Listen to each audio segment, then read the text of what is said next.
Is excess sugar causing the obesity epidemic? Tonight, news at 11. JK, Dr. Mike here for Renaissance Periodization. We'll just answer this now. You don't have to wait till 11. And 11, what time zone? What a stupid transition that was. Here's the claim being made. Turns out it's a myth. Uh-oh. Part of true claim.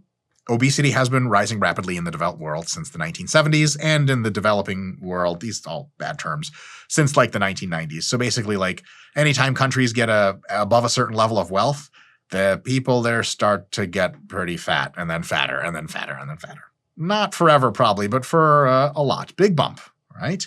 And the claim here is that this has been because of rising sugar intakes.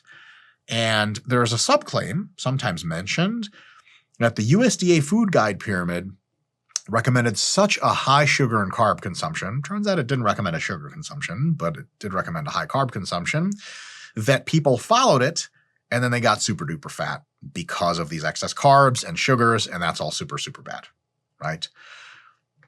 Reasons it's wrong.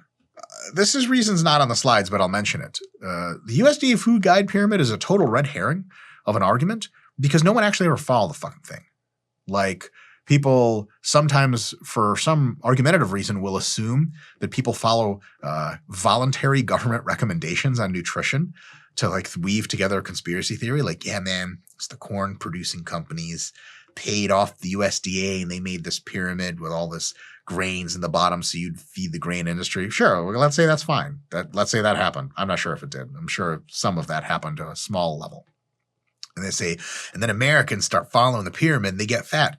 Who you know ever followed the USDA food guide pyramid? The shit was like a picture you looked at in school where you're like, I guess sugars and fats are just little dots. This is the worst art I've ever seen in my life. It was like if 1982 was a piece of shitty art. That's what that was. No one ever followed the shit. If they did, they'd probably lose some weight and body fat because it said like sugars, oils, sweets, and fats. Keep a minimum. Nobody ever did that part. So first of all, red herring, out of the way. Secondly, more specifically with sugar and obesity. For a long time, as far as I can read charts since the late 90s, sugar consumption has been going down in the United States and obesity has been going up. Okay, it's not the late 90s anymore. It's the early 2020s. Isn't that like a cool futuristic robot thing to say? Like digital Elon Musk comes out and gets the arc sword or whatever from Halo and cuts my head off. That'd be sweet. I would gladly die like that, by the way. But it's 2021. It's been like, man, fuck, it's been like 25 years and obesity has been going up, but sugar intake has been falling for a while now and then flatlined. And it's just, man, if you're trying to get a one-to-one correlation or a causation effect going, one goes up and the other one goes down, and seems to be no relationship. Ugh. And there was a relationship for a long time. So between 1980 and 1995, you could be totally forgiven for thinking this. Fine hypothesis. Nowadays, data like that, it's really hard to deal with. By the way, Stefan Guinet, I swear to God, I think that's how you pronounce his name. He's great. He invented, I believe, the food palatability reward hypothesis, which is the hugest, greatest discovery in nutrition of all time. Amazing. The guy's great. If you look at his Rogan interview, I think he debates this Taubes character. Debate didn't go well for him because people thought he was really mean, but it turns out I think Gary Taubes is mostly just a fucking liar. Did I say that out loud? I meant it. Gladly debate that guy. In real life, bro. JK, it would be a nonviolent, only intellectual debate. But on a serious note, Stefan Guinet, sorry for butchering your name, sir. Amazing person. He summarized this data. That's the data I'm citing. Next, just as a cursory glance, vegans, especially 90s vegans who actually ate mostly unprocessed food. Nowadays, vegans can eat all the same junk and they get just as fat as everyone else. 90s vegans and endurance athletes eat a fucking inordinate amount of carbohydrate and a ton of sugar. And in the 90s, vegans were leaner than damn near everyone, super low weight, super great health, and endurance athletes are all those things still and continue to be. But if you're saying sugar, not excess calories, because the people here will be very specific. It's not that the sugar raises calories. There's something bad about the sugar. Sugar is what we'd call independently obesogenic. It causes body fat gain just by its own internal mechanisms without reliance on anything else.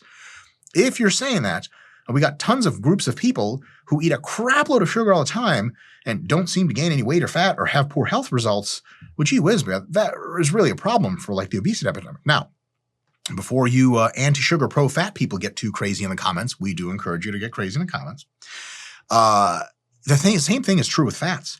Through the 80s and 90s, people are, dietary fat is terrible. It's killing you, and saturated fats are for sure killing you.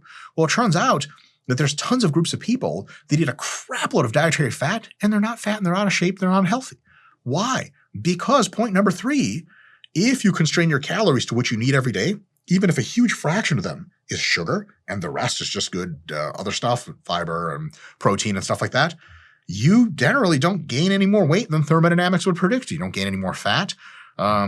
It's just kind of the same. And if you take away all that sugar or most of it and replace it with a ton of fat, mostly healthy fat, hopefully, fat doesn't magically make you fat. It's all about calories at the end of the day in this context. So, the sugar fat thing or the sugar obesity thing just doesn't stand on a whole bunch of legs, unfortunately. Or fortunately, depending on your opinion. Now, there are grains of truth to this. Extra refined sugar can contribute loads of calories to your foods very easily. So if you have like peaches and you just eat a peach, very few calories, very few carbs, very few anything, and fills you up really nice. They do sell peaches in cans, I'm told.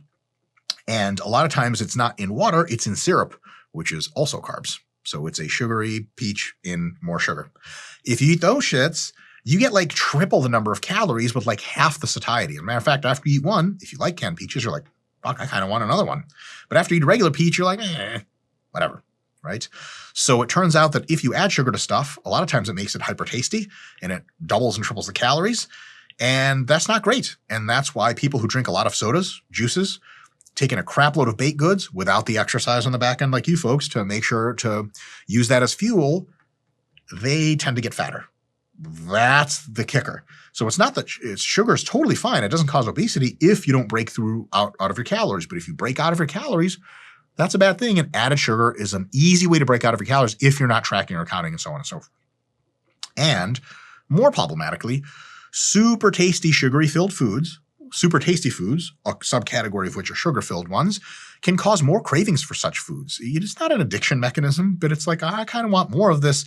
It sets up a cycle of you feed, and then you want more, and you feed more, and you gain more weight, and then you end up significantly over fat, and voila, obesity epidemic. I've termed this the Pringles effect. Whoever makes Pringles, Frito-Lay Incorporated, maybe please, for love of God, do not sue me. I love your company. I'm a huge patron of your foods in a calorically constrained context, of course. But, once you pop, you can't stop. You have one Pringle. I've never had a single Pringle. No, I have had a single Pringle in my life. It was elementary school, and a kid brought them to school, and he was nice enough to share with a few of us, and he gave me one Pringle, and I had one, and I was like, this is the worst decision of my life. Because now I want infinity Pringles. I want to live in a land made of Pringles.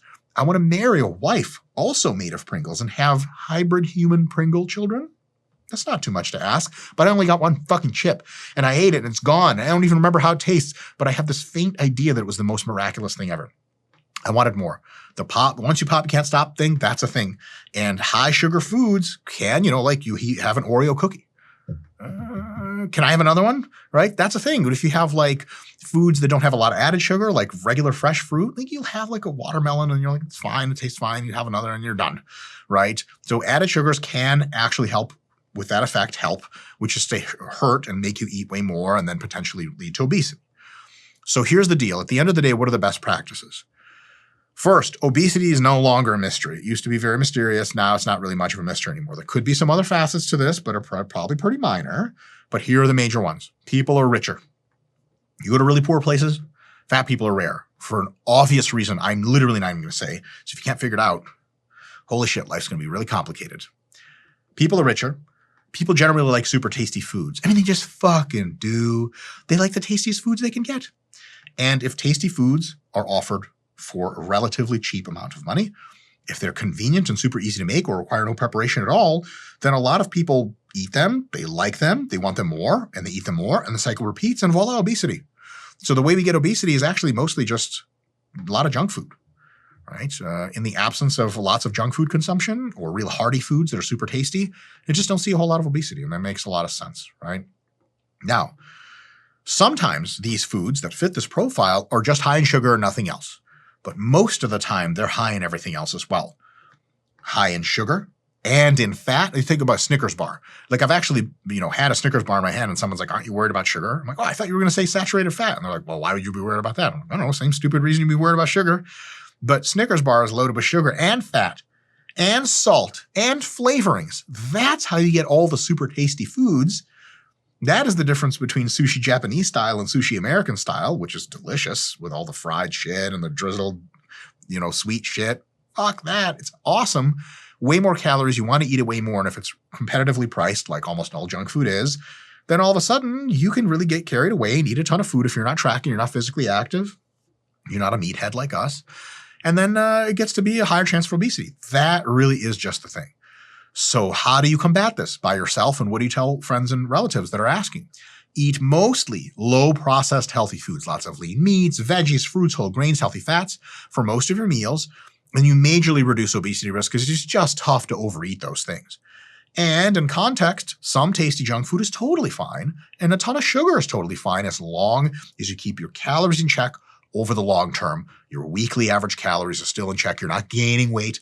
And if you're not gaining weight, hey, have plenty of treats. And if you start gaining weight, control your diet to where it's a little bit more boring, a little more healthy food, a little less junk, and then you're well on your way. Folks, I've been Dr. Mike Israel. This has been so fun. See you next time.